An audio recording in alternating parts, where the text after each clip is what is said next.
Thank you all for coming, and I thank B&H, the event space, and B&H. Joel Lowy is my contact here, and he's been very kind to be engaged with me in a number of different projects that we're working on together. And I'm happy to be here. So I've been shopping at this store since it was a little store down in the photo district before they built this space.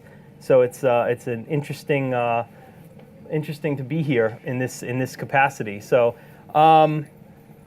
I'm going to walk you through a little bit what we're going to do. It's also nice to be here in New York because I speak about food photography in a lot of venues, and I very rarely get an opportunity to speak at home.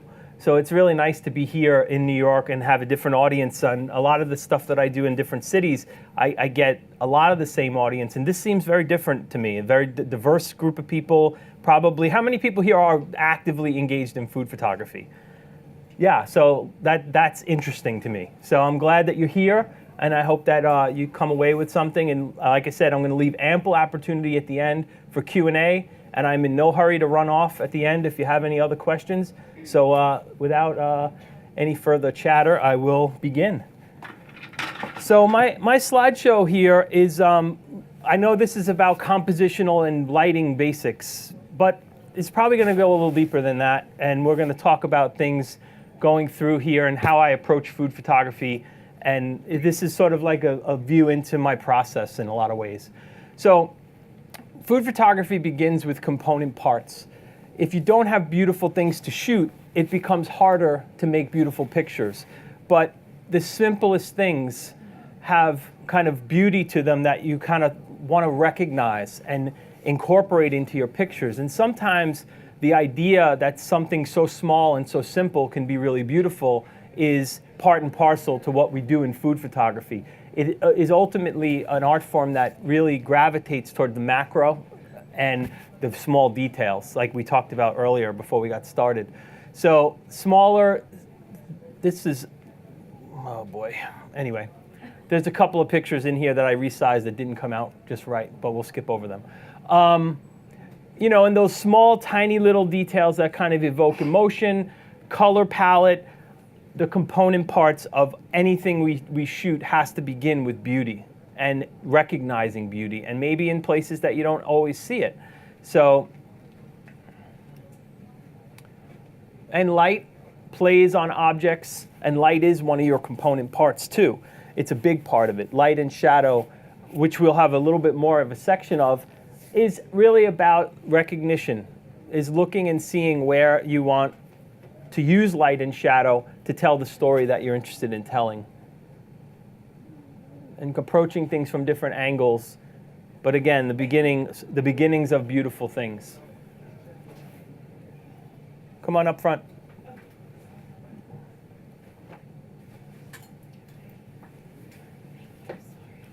Okay, so with food photography, ultimately, we're always trying to tell a story. We're trying to start somewhere and bring our reader to another place, another time, another memory, another experience. Because food ultimately is experiential and something we share. So if we're looking at this from a storytelling perspective, we want to use every element that we have to tell the story. So in order to kind of use process shots as your kind of storytelling device, you still want to make them beautiful. They don't have to be as, in my estimation, they don't have to be as literal as artistic. You know, and when you put people's hands in a photograph, you want to make sure that the hands, another component part, are at least something that is going to not distract the viewer, if not be the main focus for the viewer. You know, this is as much artistic as it is procedural. And a lot of times when we move through the storytelling idea procedurally, we lose that artistry. We lose the idea of light and shadow. And I feel like when you take time to plot out, maybe storyboard, maybe think about things in a narrative flow, motion without the motion, you have the idea that you can kind of have this continuum of photographs that lead you down the path to the end of the story. So the way food moves, the way we handle food, and then also tying things together.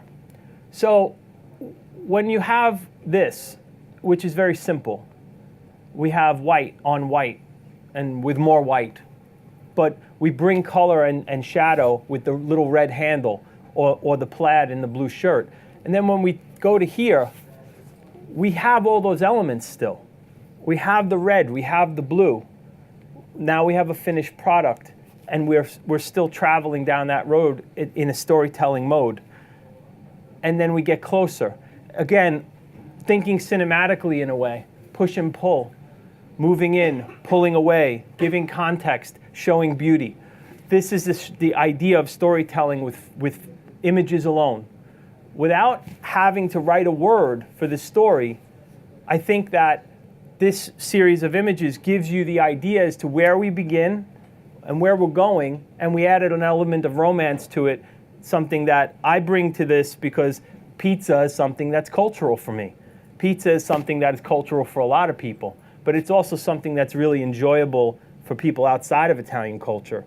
So you're sharing a little bit of myself, the romance of it for me, and then bringing it to a beautiful picture that is ultimately something that you want to eat. Because I don't know that we want to eat raw dough, but there was still something compelling about it. And that's the idea of storytelling with food images.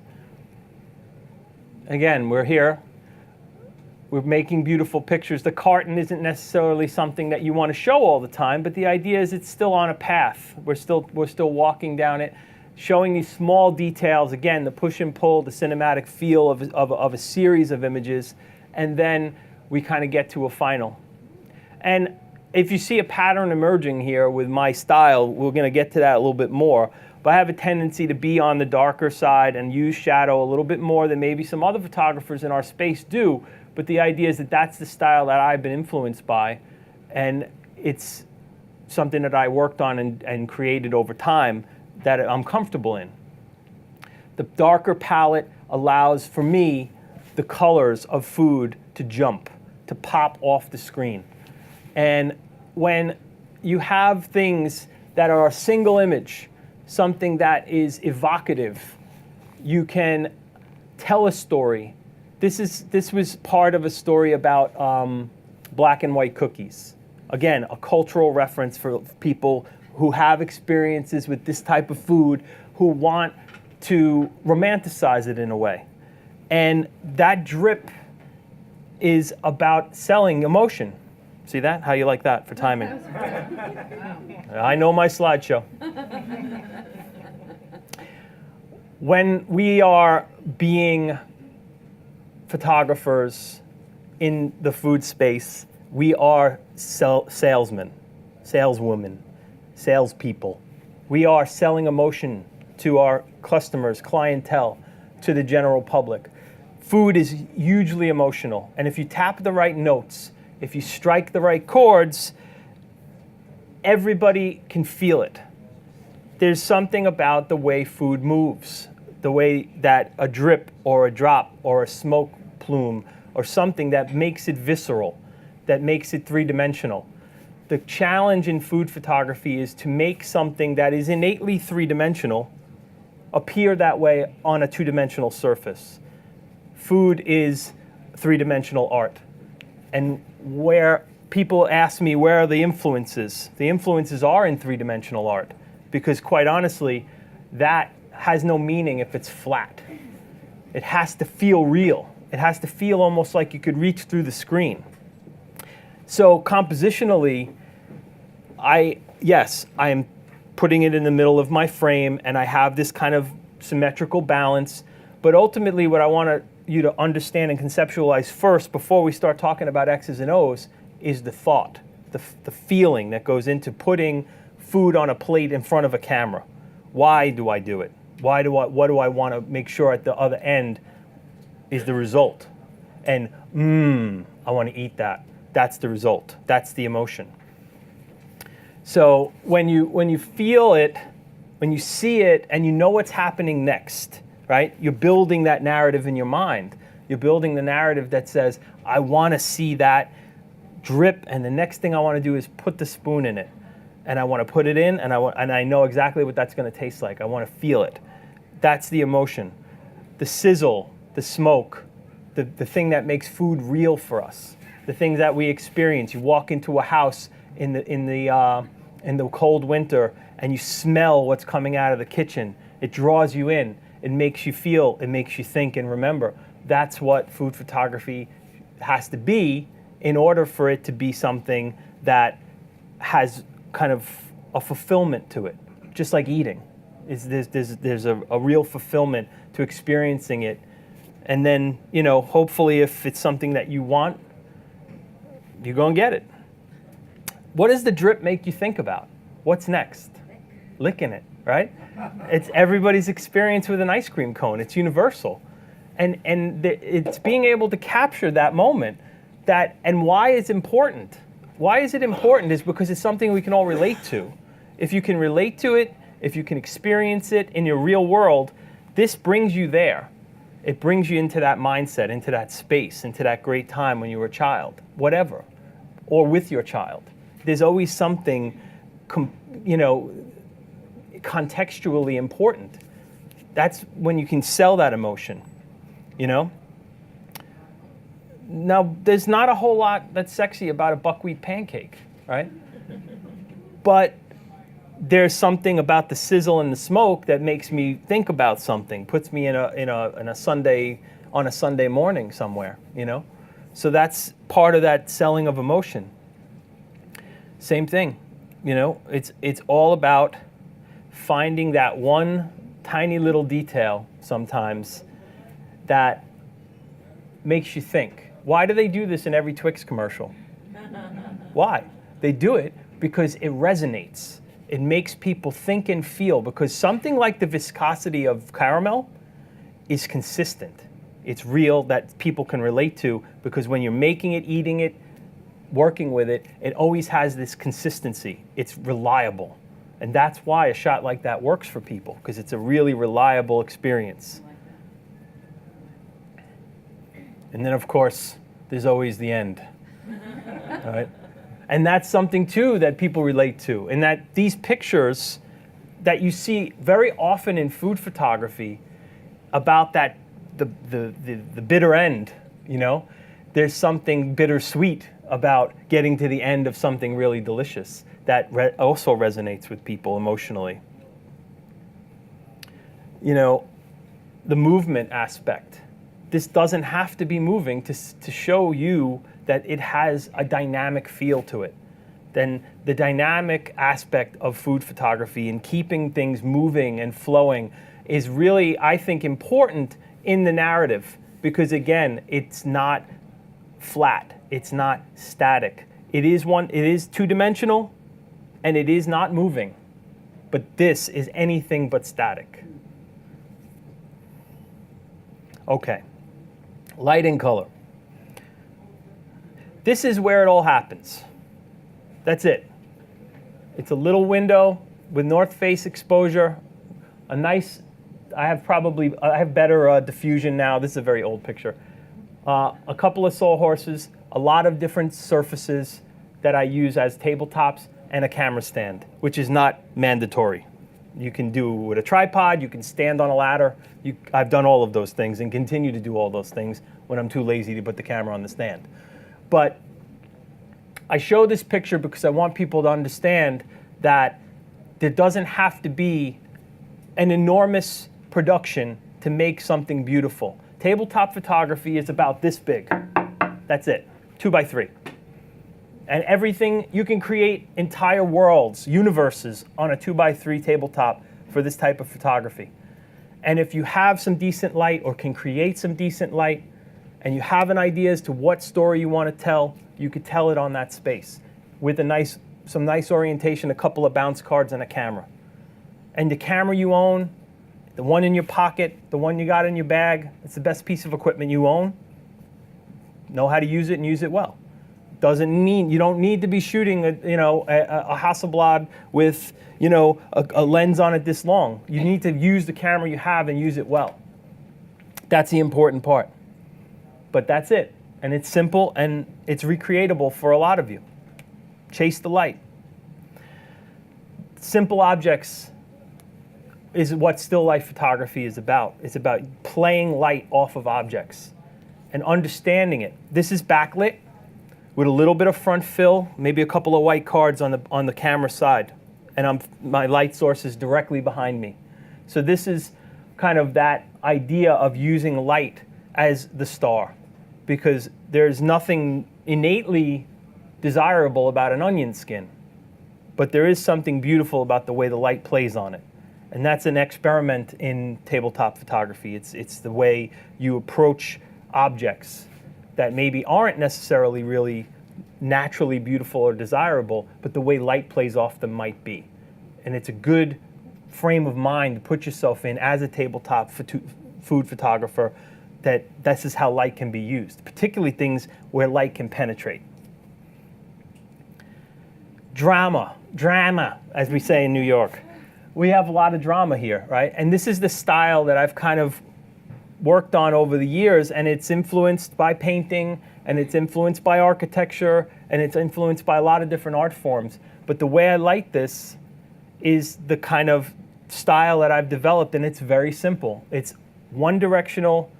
This happens to be daylight coming from the side with a soft reflection on the opposite side, moving out to black. And it's a simple technique, but if it's something that I've kind of mastered to this point, and it's something that I enjoy doing because it still speaks to me in using light and color this way.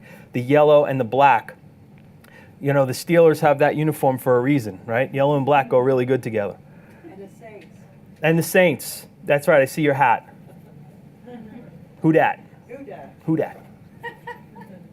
All right, but the idea of using these kind of contrasting colors, high contrast, is something that appeals to me. It's not for everybody, but that's about style. It's about finding the style and the lighting techniques that you like. I'm happy to share them if they're the ones that you want to try to approach, but I also encourage you to try your own techniques. Find the color palette that you enjoy. Again, that light, right? Using that backlight, the way liquids reflect light, and understanding how to play that in the camera and seeing it. Now, when you're using a steady light source, like daylight or an HMI light or something to that, or an LED that's not flashing, you have the ability to take your camera and look through it, and then move your body or move your tripod and see the way the light is playing off of different objects, playing off of liquid, playing off of the shimmer and sheen. And when you find what you want, this is the benefit of shooting with steady light, then you can grab a shot like this, because now you know that when you're in this position, it's not only penetrating the liquid and making it glow, but you're also getting this incredible shine off the top. And that's, again, trial and error, figuring out in your space with your equipment where that light is going to come in to your room, or if you're manufacturing that light, you have all that control. You can move your body and your camera, and this is why I shoot freehand a lot. I don't like to be locked down, because a lot of times I don't find that right off the bat. I like to experiment with moving and finding the spot that I really want, the sweet spot for this particular setup. And the way light hits certain things. Like brown is really hard.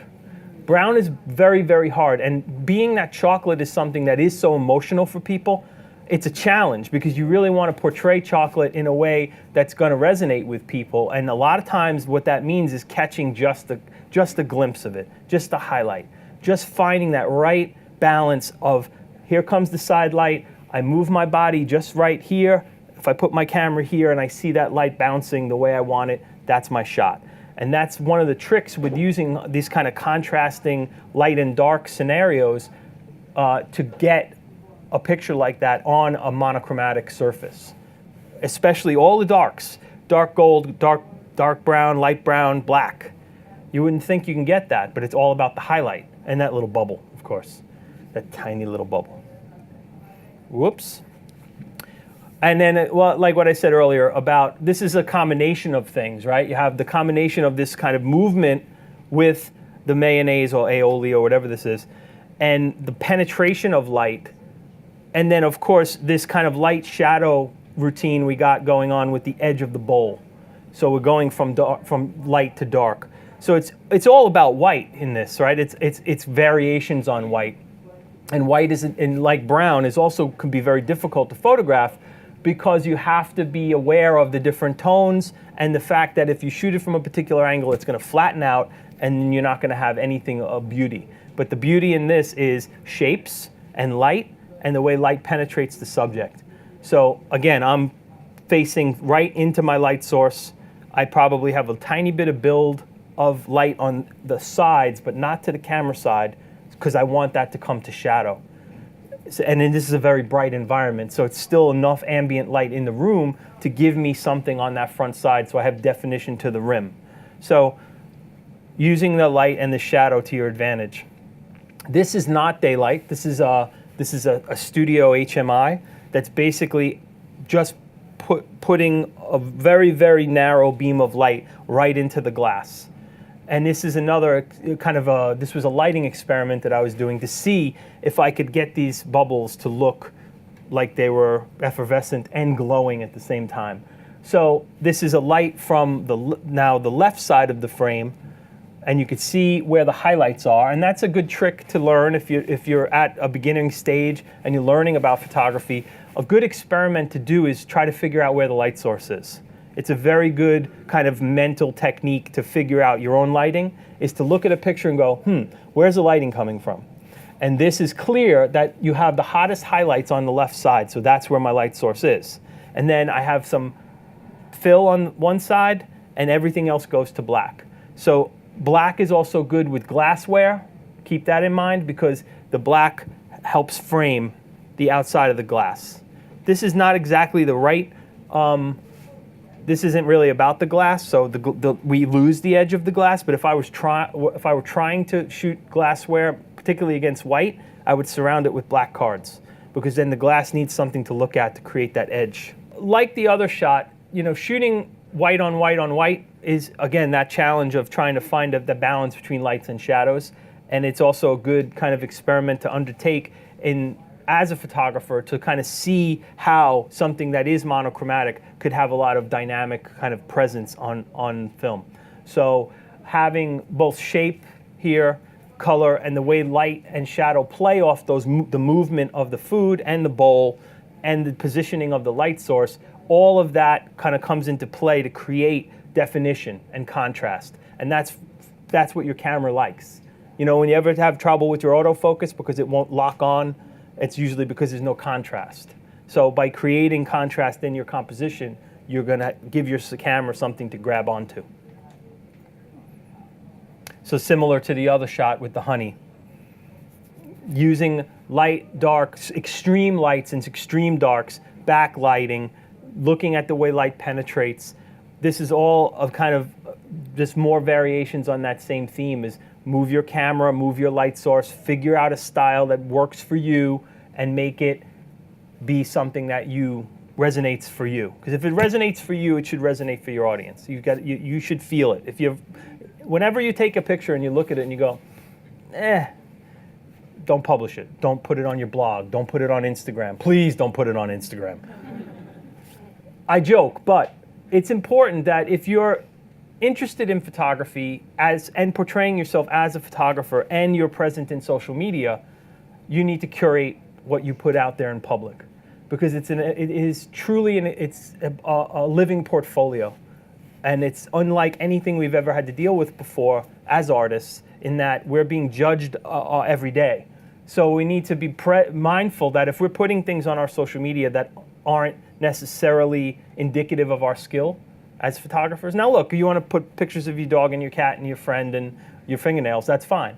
But if you want to use it as a promotional tool for yourself as a photographer, curate it, just like you would your portfolio. Okay, developing a style. Like I said earlier,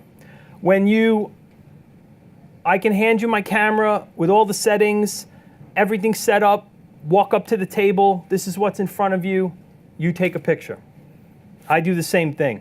I take the camera, I walk up, I take a picture. Those pictures are going to be different. Not because I'm better than you are or you're better than I am, but that's what style is about. It's about how you see something through a camera. Yes, camera settings and lighting techniques and all these things are part of developing a style. But firstly, it's about what you see, how you take pictures with your eyes. We do it all day. We walk down the street. we see pictures and we take them with our eyes. This is what Instagram has become in a lot of ways. It's about that vision that we have, and you see people that you don't necessarily think of as artists making beautiful pictures because this is the way they see the world. And that's the difference in style, in that you can have all of the same variables as another artist and take a completely different picture because you see the world differently. And that's what's important about developing your style. My style, if it hasn't emerged by now, I like to shoot bright color, popping contrast out of dark. This is one of the major techniques in what I've done in my career. The other one is that backlit style with that high shine and the kind of wraparound light. These are the two things that I've done and I do best and better than the other things that I might do. And that's because it's where my comfort zone is, and it's what I've kind of created this same kind of technique to use color and light to tell the story that I want to tell. But again, my style doesn't have to be your style. What your style has to be is something you believe in and something you've crafted and worked on. And that's important. So my style, it's pretty clear.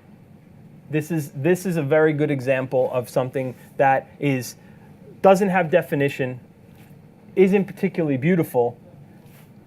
God knows what it is, but it's a pretty compelling image.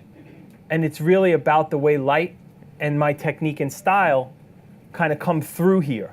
And it's important to understand that not everything you're going to take a picture of is going to be beautiful in food. It's going to be very challenging at times when you have something that isn't innately beautiful. But then that's where your style comes in. When you've crafted a style where people can recognize your photographs without the byline, that's when you know you've gotten to that point where you can make something compelling and interesting, maybe not necessarily beautiful, but definitely indicative of who you are as an artist every time, consistently, day in and day out in any circumstance. That's what makes you a professional. If you can be relied upon to be consistent as a photographer, you will have clients. You will have people who will enjoy your work, hire you to do that work, buy your work, because you are consistent in a style that is appealing to a particular portion of the marketplace. And it's important that you stay consistent to that. Because when I look at I get the offer to come and review people's portfolios all the time. Because I do this type of work and because I'm accessible to people, they say, can you look at my work? And I'm happy to do it because I think people need to know what works and what doesn't work. And a lot of the times, the biggest problem is it's all over the map. And I've learned this from friends in more advertising than editorial. When they've come to me and said, and helped me craft my website many years ago, it was like, do something well and show that you can do that thing. Because if you're shooting sports and you're shooting food and you're shooting people and you're shooting weddings and you're shooting your friends and you're shooting this and that, nobody knows what you're about anymore. Photography is about specialization.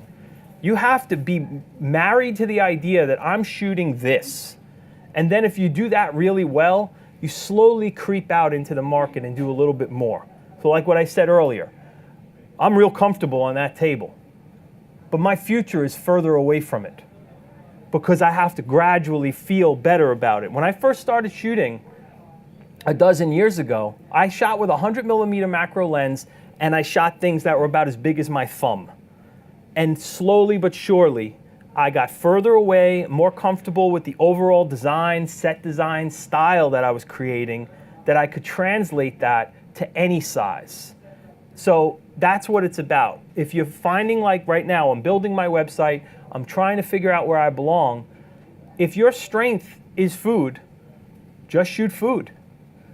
Don't worry about people, lifestyle, this, that. Don't worry about it. Do one thing really well, then grow. Because otherwise, when people are looking at your website, they're going to be like, doesn't know who he is, doesn't know who she doesn't know who she is. And that's what's important to portray as a photographer in this space. Be something and be something very specific and do it well. So, more examples of style. But white, dark, light, Remember yesterday I told you that? That's that surface. That's JP's wall. So, you know, and that style obviously has a little bit of a that has variations in it, right? Is that sometimes I shoot with a little bit more depth of field, sometimes I shoot with a little less depth of field, but it still has the same sense that this is my work. There are little variations, it's not dramatic variations, but there's not a whole lot that those two particular lighting techniques that I've kind of become comfortable in, I can't do. I do them, and I do them pretty often. That doesn't mean I can't do other things, but yes, these are the things I'm comfortable in. So the chocolate, the little light, the little tiny fleck of highlight, that I don't need to do much more than that in a scenario like this, because the subject matter tells the story for me. I put it in my style, you know, the idea of movement, dynamic presence of food, highlighting, high contrast, put them all together in the little package, and this is still very, very indicative of what I do.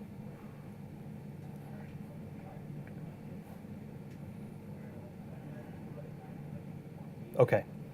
Know the story, know the audience. So, I'm shooting for different magazines, I shoot for different newspaper, I shoot for a different client. You have to know what they want. Now, they came to you. They know they want your style, they want your particular skill set, but you still have to know how to tell that story that's appropriate. You can't just be locked in and say, I do it this way, and if you don't like it that way, then that's too bad, which is what you really want to say most of the time. But you have to be flexible. And honestly, a lot of it is about knowing the story or the storyboard or whatever it is that is the continuum of what you need to do with that camera. So this is very different than most of the stuff that I shoot, but it was about what the story was. The story was about homemade Hostess cupcakes, Twinkies, and things like that. So the idea of the food styling here was important in that we didn't want it to look too good. We wanted it to still look homemade, but still have resonate the idea that that's what this is. And it was about giving this to your kids rather than the store-bought stuff, and encouraging them to cook and encouraging them to eat this type of food that's homemade rather than this. So that's the story. So we know what the audience is. Who's the audience? Moms, right? Moms is the audience. Keep it light, keep it bright, keep it kiddie, you know? Keep it a little kitschy maybe, because this is the audience that I'm shooting for now. So the styling and the lighting and all of it was all appropriate for the particular story we were trying to tell. And then, of course, adding people into that equation, and the whole story, again, is told, and this has nothing to do with my dark style or my you know, but it is about having the recognition to know when you have to shift your kind of equilibrium a little bit to tell the story that needs to be told. Know your audience. So this was I include this because this is his sister and my godchildren, and this was a shot that I just grabbed one day, and I talk about this picture because what happens next? That's right, and we all know it, right? And that's the point, right? Is that if my audience is parents, they know what's happening next, and somebody wasn't paying attention. So that's, again, you know, knowing your audience. You grab a shot like this, you know exactly who that's going to resonate with. We are in a particularly dynamic and complicated art form because we could take the greatest image known to man. The the framing is beautiful, the lighting is beautiful, everything is perfect, but the food looks horrible. Now what? It needs to be styled appropriately. Now, I'm not saying that you have to hire a professional food stylist, but if you're at the beginning part of your career and you want to shoot well-styled food and you're not a cook or a stylist, work with a chef. Go to restaurants, offer your services. Work with people who know how to craft a plate, because food styling is essential to food photography. It has to look right. And If you don't have somebody that knows how to style a burger, it's not going to work. And that frame is off. Shouldn't be cropped. The picture is not cropped at the bottom. This is the limitations of computers. Yeah, question. How much of this is actually food, and do you do the... 100%. Everything you've seen on this screen ended up in somebody's stomach. Yours. Sometimes. But honestly, we because of the volume of the work that we do at my studio, everyone in the building eats well. We have a little neighbor next door. She's this probably 65-year-old Japanese woman, lives alone with her pit bull. And every day I leave the door ajar and the pit bull comes in and he sits down in front of my prep table and he likes the cheese rinds. And we give him the cheese rinds and then we send a big bag of, and of course, I think she knows that when the dog comes in, the door is now open and then she goes out with a bag full of food every day. So we feed the neighbors. But, you know, I have one particular stylist who worked on a TV show who is amazing at building burgers. She does it really well. And you'd be shocked because it's so iconic in our culture. You know, certain food items, we have an innate expectation of what they're supposed to look like. And if they don't come close, they don't resonate.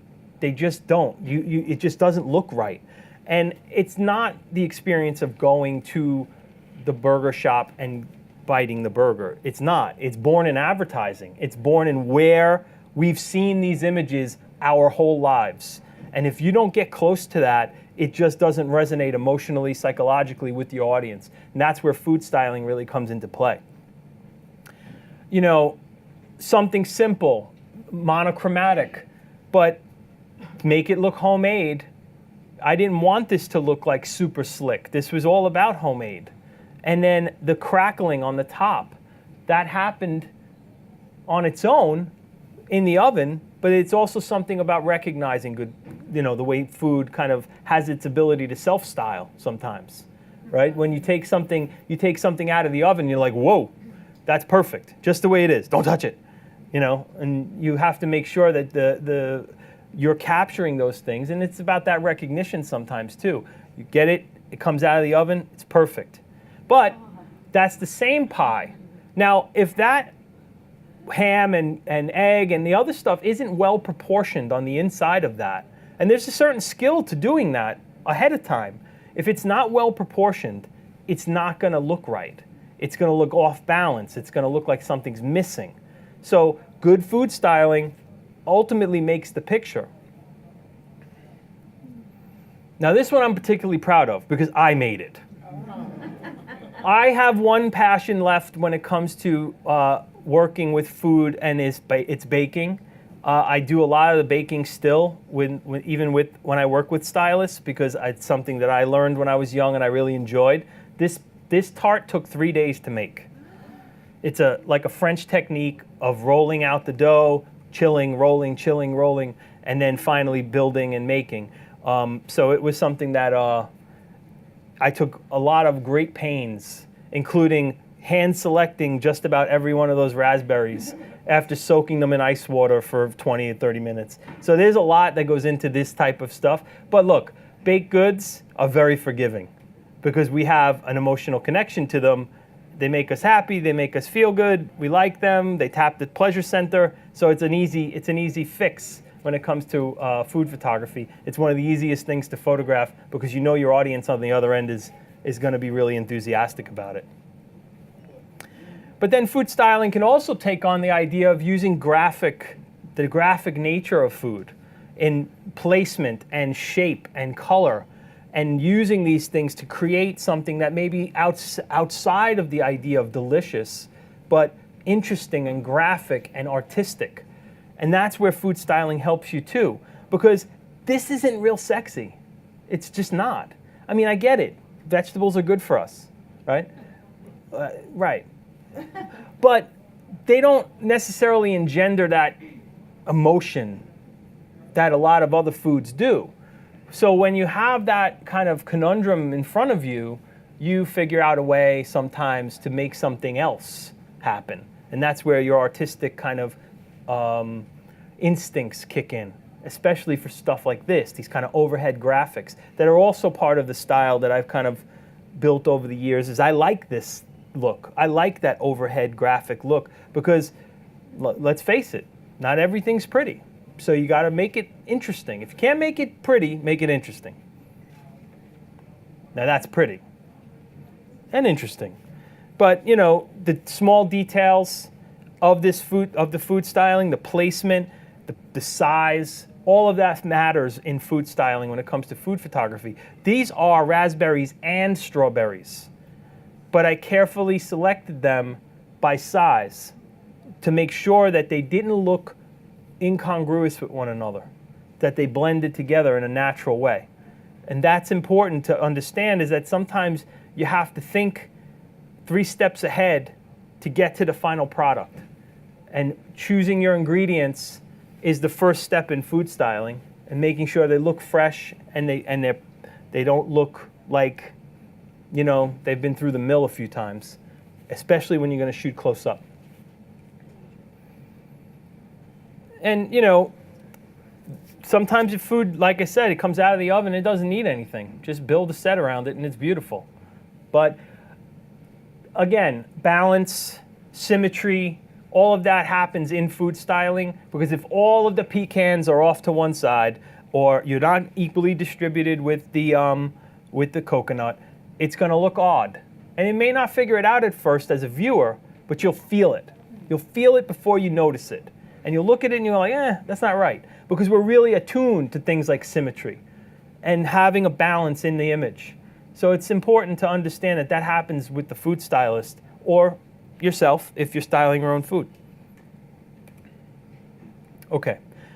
Camera settings is one of those questions I get a lot. I'll tell you right off the bat. 125th of a second, 4.0 at 100 ISO, 90% of the time. If I can get to those settings, I'm happy. And then when I'm shooting from over the top, I'm shooting at 8 instead of 4, because I want more depth of field. And that's it. There's no science in my, there's no secret. But, understanding and recognizing the difference between this and that, the difference between 8 and 4 from over the top is important, because it's going to tell the story differently. It's going to feel different to the viewer. It's going to guide your viewer in a different way. And having consistency in your camera settings is something that is essential to your style. In that and developing, we talked earlier about trends in food photography, and this was the trend 5 years ago, and now this is the trend. We have more depth of field in food photography now. We didn't have it 5 years ago. Everybody wanted to shoot super shallow with this kind of ethereal feel, and it was nice, but it, like everything else, it shifts with the times. And then you have something like this, which is a complete departure from the others, right? Because now this is strobe light, and it's much, much sharper and cleaner, and it gives a different feeling just based on camera settings and lighting technique. So, lots of depth of field, super sharp because there's a lot more light in the subject. All of that is about kind of getting familiar and comfortable with different camera settings to get different effects. So something that feels a little more romantic, a little softer, and then something that's much harder and much sharper, gives a different feel, a different emotion. It's got a different punch to it. And like that too. That's from the same shoot. But lots of detail, super sharp. Okay, propping. Now, I talked earlier about having a disease, about being a prop addict, and it's true. But it's also because we're kind of creating essentially these dioramas as food photographers. 3 particular different artists can be on any given set: a prop stylist, a food stylist, and a photographer. And those 3 people contributing together add to the vision. And the story being told, a lot of times, is being told with the propping. So when you have the idea in your mind as to what you want to tell, I want this to be warm. This is a hot toddy. I want it to feel wintry. I want it to have a little bit, I don't want it to be too precious or perfect. I want it to feel a little loose. And the smoke lifting gives me that kind of, the smoke is a prop in this situation, but also the tray and the nutmeg and the rind, food as props, also important to note. But it's those little beaded handles, those kind of it kind of invite you to grab one. So it's about letting the propping be as important, because if not, what is this image? It's orange liquid. There's nothing there. So it's all about building the set. It's all about telling the story through the propping. And I got my kind of rustic looking cinnamon rolls, and the wood underneath doesn't feel too slick, kind of feels rustic. It's on the wire, it's kind of still right out of the oven. It's not formalized. And that's another thing about food photography in general, as far as trends are concerned, is that we don't care where the fork and the knife go anymore. We don't eat with linen napkins and fine china. That's not what we do anymore. And food photography is reflecting culture in that way, is that we have become a lot less formal, but we are also kind of gravitating towards the important parts of food, which are ingredients, and ingredient shots and things like that are become more important. Grandma's muffins or cheese biscuits or whatever, but it's the prop that tells you about the age, the patina of it, something that has some soul and has a history. And it's important to note that, I could have put this in a red rubber Silpat kind of cup, whatever it is, cupcake tin, but that doesn't tell my story for me.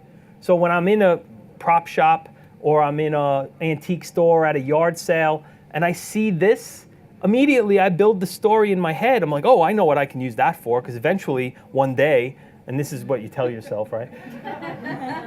Eventually one day I'm going to need this. And then it ends up in the storage unit, and hopefully one day you need it. But, that very simple idea is the thing that the whole narrative is built around, and it's the prop. Same thing here, food as props, props as props, that tiny little detail on the edge of the handle for the spoon, the teaspoon, the size matters. You don't want, I wanted the muffin to look really hearty, big, inviting. So through perspective and the size of my propping, I have this big muffin and this tiny little cup of coffee in order of importance for this. All the details about food photography is this kind of, it all matters. There's nothing accidental here, is what I mean. The placement of the food, the fact that it's on a sheet pan that's really weathered and beaten, the prop that I chose, the towel that I chose, there are no mistakes. And there's nothing haphazard about building a food image, because all of the little details matter. And in order to get this right, this is a real confluence of three artists, right? Propping, food styling, really important in this situation, and the photography. So being able to kind of, even if you don't do all three jobs, you need to be aware of them. You need to be able to guide them and direct them. Because if you're on a set and the propping doesn't feel right for you, you have to be able to communicate in a language that a prop stylist will understand why you want it to be different. What feel am I looking for? What emotion am I looking to tap into? What narrative am I trying to tell? And if you kind of put your head in there, you're going to be able to at least conceptualize the jobs that are part of this art form. Details in sometimes unphotographable kind of subject matter, where there's nothing there but bubbles and maybe a tiny little piece of fruit. Maybe that's all there is. But the reality is being able to focus in on very, very small details, make something out of nothing, and not give up on something because you say, oh, there's nothing there for me. I have nothing to hold on to. Find the smallest little detail that will help tell your story. And, food styling here, but also the detail of the styling, how it feels well styled without feeling like it was made in a bakery, right? And that was the idea in this. And there's more to this story too. This is about this particular photograph is for a book about cooking vegan food for your kids. So my goal was to make imagery that tapped into that audience. Again, right, we know our audience. My audience is about saying, I want to put this on my kids, but I don't want them to feel different than other kids, right? I want them to live the lifestyle I want them to live, but I still want them to have the same experiences I had. So this is silken tofu, not chocolate frosting. And I wanted it to feel like you can't tell the difference. And then the next image in the sequence in the book is a little boy licking the spoon, right? Because that's the experience that we associate with making a cake with mom. And now that experience hasn't been diminished because it's not butter and sugar, okay? So that was the goal and that was the audience, but the details mattered. The details of all of it had to feel like that same experience, the same experience that we had as children or even as adults with this type of food. Super macro photography is what I started doing. I still have a tendency to love it, and finding those tiny, tiny little details in something and bringing them into a perspective that you don't normally see. This doesn't last long, right? You take it out, boop, pop it in your mouth, it's gone. We don't ever really stop to look at how beautiful it really is. So showing it that way has always been something that I enjoyed, and finding those tiny little details. Finding contrast in something that is monochromatic. The nuts really help in breaking up the brown, showing shapes, giving me kind of architecture. All of those things are important in food photography because it's not always something that you're going to be able to make look desirable. And like I said, if it isn't beautiful, at least it could be interesting.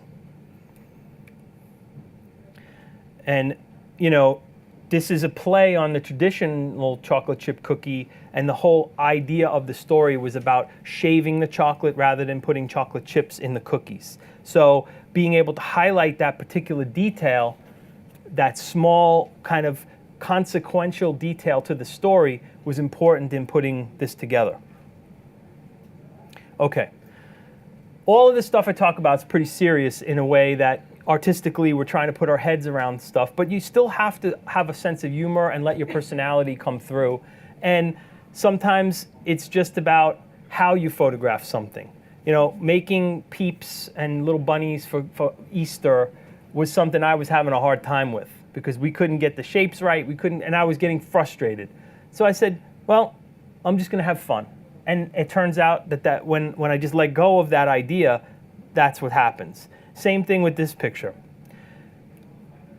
Now, I was forced to put this silly piñata in a picture for a book. So I decided to have fun with it because, quite honestly, it's ridiculous. But the idea is that once you let go of the idea, it's like, oh, I'm a serious artist and I want to make beautiful pictures and blah, blah, blah, blah. This is the picture they wanted. This is the picture I gave them. So thank you for your attention. And I'm happy to. Whether you're a hobbyist or a professional, B&H has the answers to your questions. Experience a world of technology at our New York City Superstore. Connect with us online or give us a call. Our staff of experts is happy to help.